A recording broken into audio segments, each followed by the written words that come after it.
Welcome back, friends. It's a joy to have you here once again. Today we are diving into a concept that has been widely misunderstood, often oversimplified, and frequently misused in modern discourse: karma, from a Buddhist perspective. If you've ever been curious about what desire means in the path of spiritual awakening, or how we are meant to relate to our wants without becoming enslaved by them, this video will guide you into the profound depths of one of the most challenging topics in human existence. When people hear the word karma, they often think of it purely in terms of sensual or sexual desire. This association, while not entirely incorrect, misses the larger spiritual context in which karma operates. In Buddhist teachings, karma encompasses not just sexual longing but all forms of craving related to the senses. It includes the desire for pleasant sounds, delicious food, soft textures, attractive sights, and enjoyable thoughts. Now you might be wondering, if desire is so universal, so deeply rooted in our biology and psychology, why is it viewed as a hindrance in Buddhism? Isn't desire what drives creativity, love, even compassion? That's a brilliant question, and the answer is not what you might expect. In early Buddhist texts, karma is often listed as one of the 5 hindrances or obstacles to meditation and spiritual liberation. But this isn't because desire is inherently evil or sinful. Buddhism doesn't use moralistic language in that way. Rather, the problem arises when our desires possess us, when we cling, when we chase, when we suffer because we cannot have what we want, or suffer even more because we are terrified to lose what we do have. Karma, in this light, is not merely about what we desire, it's about our relationship with desire. Let me tell you a story. There was once a monk who, during his meditation, began to be haunted by visions of delicious meals. He had once been a chef before entering monastic life. The aromas, the textures, the flavors he remembered were so vivid that his concentration shattered. He confessed his struggles to the Buddha, expecting to be chastised. But the Buddha simply said, "Your mind is a good cook. Let it cook, watch it, do not dine." This subtle instruction holds immense wisdom. The monk was not told to fight his desire or feel shame for it. He was told to observe it, to become familiar with the way his mind created fantasies, and to recognize that the problem was not the food but his mental reaction to it. That is the heart of Buddhism's approach to karma. Instead of moral condemnation, Buddhism offers mindful curiosity. What does it feel like to want something? Where does that urge reside in the body, the breath, the mind? What happens when you fulfill it? Relief, satisfaction. And then what? Does a new desire replace it immediately? This cycle of craving, fulfillment, and recraving is called tanha, thirst, and it is the core engine of suffering, according to the Four Noble Truths. But desire itself is not demonized. In fact, there's a recognition that certain wholesome desires, like the aspiration for wisdom, the longing to ease suffering, the wish to become a better person, can be stepping stones on the path. This leads us to a critical distinction in Buddhist psychology: karma tanha versus chanda. Karma tanha is craving rooted in attachment and ego. It says, "I want this to complete me. I want this because without it, I am empty." It's possessive, anxious, driven by fear of loss and hope of gain. Chanda, on the other hand, is a wholesome aspiration.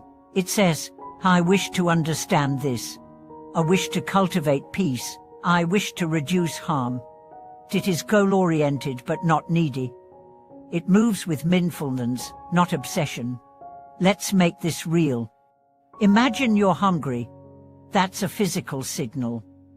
Now you see an ad for your favorite food. Your mouth waters. You feel excited, a little impatient. You order it, anticipating pleasure. You eat, and it's amazing, for a moment. Then it's gone. And maybe, even before you've finished, your mind is already thinking, what's for dessert? This is karma tanha in motion. It's not that eating is wrong, it's that the mind is never still, never satisfied. It grasps, consumes, moves on. But now imagine another scene. You're walking through a park. You see someone sitting under a tree, eyes closed, face peaceful. You feel a soft pull in your heart. I want that, you think. Not their clothes, not their posture, but their peace. That desire, quiet, noble, unhurried, is Chanda. It's the desire that leads you inward, not outward. This is where understanding karma becomes essential in the Buddhist path, because it's not about killing desire, it's about transforming it. The Buddha never said, don't feel desire. He said, notice where it leads. Does your desire bind you or free you? Does it narrow your vision or expand your awareness? Does it make you frantic, or does it inspire steadiness? The path of meditation is essentially a laboratory for watching this in real time. You sit and desires arise, itching, shifting, planning, longing. One moment you want to move, another, you want a snack, then you remember an email, then a conversation. Your mind runs like a river after rain. And what do? Do you watch, you name, you breathe? This non-reactive awareness is the antidote to karma. It doesn't suppress, it illuminates. In doing so, you realize that karma has no real power unless you feed it. It's like a flame that only burns as long as you offer it wood. Stop feeding it, and it fades.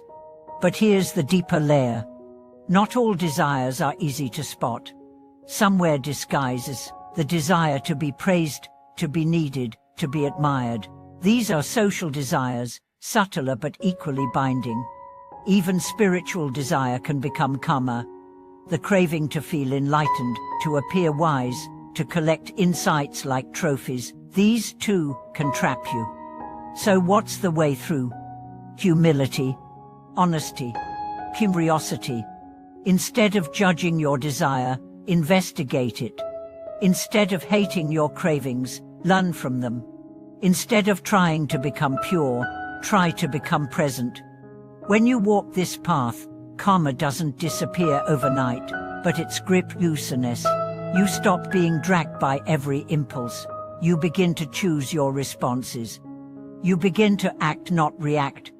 That is the freedom the Buddha pointed to. Not a life without pleasure, but a life where pleasure doesn't own you. A life where you can enjoy a sunset without needing to photograph it. A life where you can taste chocolate without needing the whole box. A life where you can feel love without clinging. In that space, you find something greater than pleasure, peace. And peace is not the absence of desire. It is the mastery of it. Thank you for watching this video.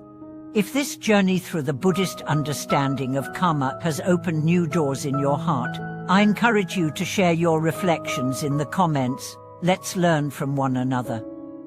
Don't forget to like, subscribe, and join us next time for more conversations that bring clarity, stillness, and truth.